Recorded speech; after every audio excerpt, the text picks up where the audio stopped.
seasoned Toastmaster, and who is actually also the most professionally dressed of the crew of us today. So I'd like to introduce Ian Black, speaking from the Speaking to Inform Manual, How America Got Trump. How America Got Trump.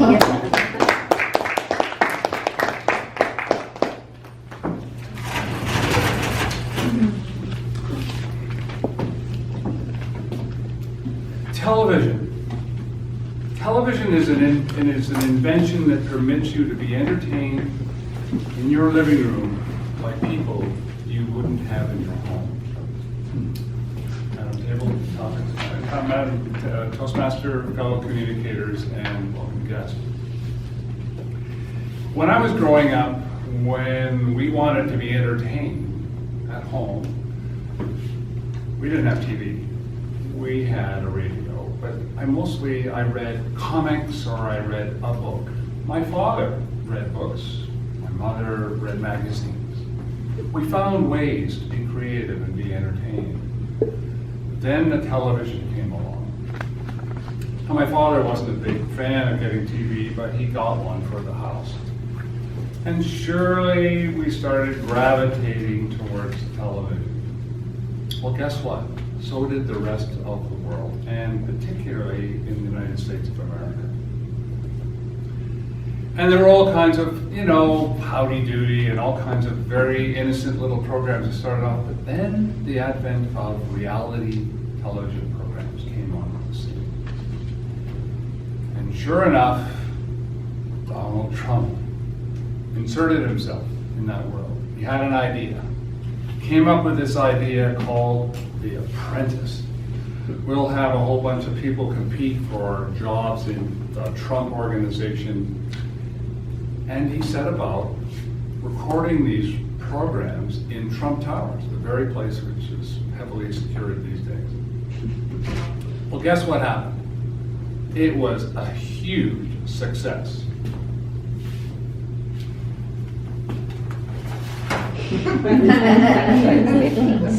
The Apprentice, which ran for 14 seasons, well, I say 15, but it was actually technically 14, had in the first 5 seasons, I did the math. I actually went and broke down all the individual seasons and the number of people that watched, had 1.13 billion impression hours. Now, what's an impression hour? It's an hour that someone sits in front of the TV getting imprinted with this image of a guy with a suit on, and a tie, and he looked like no-nonsense kind of guy. You're hired, you're fired. That kind of guy. So these are 1.3 billion, that's only the first 5 years. Then it went on for another 8 or 9 years. So you can just imagine what kind of impression it left on the minds of the American population. And guess what? That's the very people, those very people who sat at home watching reality TV shows that decided, this guy is going to actually fire the government, because the government has not been good to me. The government has lost my job, the government doesn't protect me, the government this, that, and the other. The government is the problem. The problem is that the government is not the problem. The problem is we're in a world situation. And it's not a simplistic answer. But the other reason that Donald Trump got elected, and this is the part that a lot of people are probably not aware of, and he actually said it in the campaign, the vote was rigged. The vote's rigged. You heard him say it a number of times. When I think about it now and after the fact, I realize that, he didn't even know it was rigged. That he was just saying it because he thought he wasn't going to win. He was very surprised when he actually did win. But how the vote was rigged was that when the Civil Rights Act happened and all that Martin Luther King marches, the things happened in the 60s, by 1965, the United States passed something called the Voting Rights Act. And it really was designed to protect a lot of the minorities that were in the US who were not actually getting a vote. Well, guess what? In 2014, the Superior Court actually gutted, with the Republicans Senate and the Republican House, they gutted that act. And they allowed for a little gaming to going on.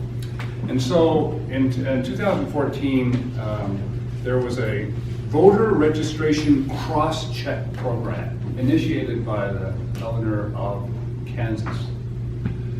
He was a Republican.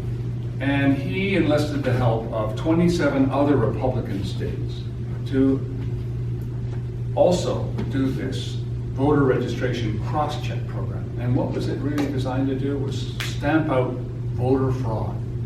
There was no voter fraud. But it was a way of actually culling the voter lists of thousands and thousands of mostly black and immigrant votes from the voting lists. Now, why was that important? Well, because in places like, say, for instance, Michigan, Trump's margin of victory was 13,500 votes. And if you strip 20,000 votes from the voter registration thing, which are mostly Democrats, you're going to have some effect. And of course, that went across the board through 27 other states. No one has talked about it. We did not hear about it. I found it out by some friend of mine who has connections with some investigative reporting. And the guy did a lot of deep looking into this process. But the mainstream media is not covering that. Well, that's everything. We're now moving forward. This is the President of the United States.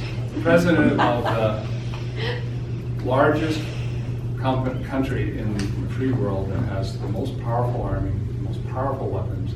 And if you remember my talk that I gave a while ago talking about that we have a nuclear monarchy, this guy's got his finger now on that level.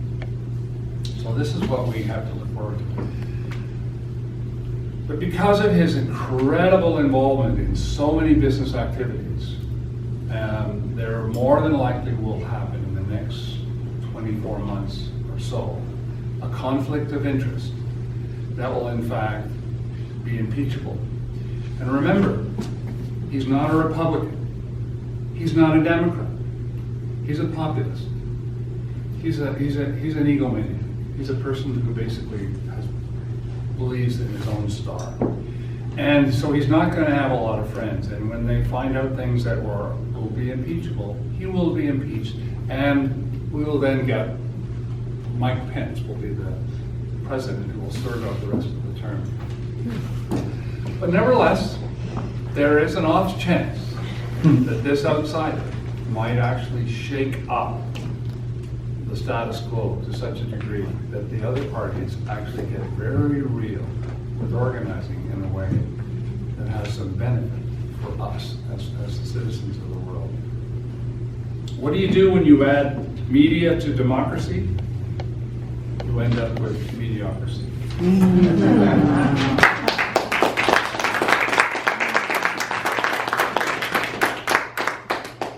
you, Mr. Black. And 2 minutes for now.